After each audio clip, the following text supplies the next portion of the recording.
Ali mummy, હા બોલો બેટા. કાલે બાજુવાળા રામુભૈયાનું લગન છે. હા, એ રોમાનું લગન તો છે અને યોના લગનમાં આખું ગોમ જવાનું છે.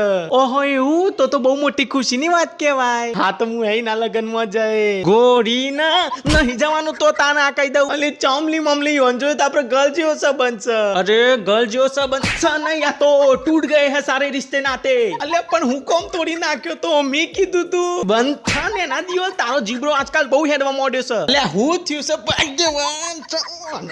આ બધું ચમ વચ્ચે મૂક્યું છે? હું થયું છે? ચમ મારા લાડવા હું નાન મારે છે તું? કારણ કે આ તમારો મુન્નો પેલા રોમલાના ગર્લ જોડે સંબંધ બાંધવા બેઠો છે. હે એના કુટુંબમાં કોઈ છોકરી જોડે મેળ પાડી દીધું શકું? ના, એમ કે છે હું પેલા રોમલાના લગનમાં જઈ હરકુટ આવું બધું કરવાનું. હા બરાબર છે. ઓમ જ મારો અને મારીને ભૂત બનાવી દેવાનું. કોઈ જરૂર નહીં 10 વર્ષ પહેલા તૂટેલા સંબંધને ફરીથી જોડવાની. હા સાચી વાત છે. તમે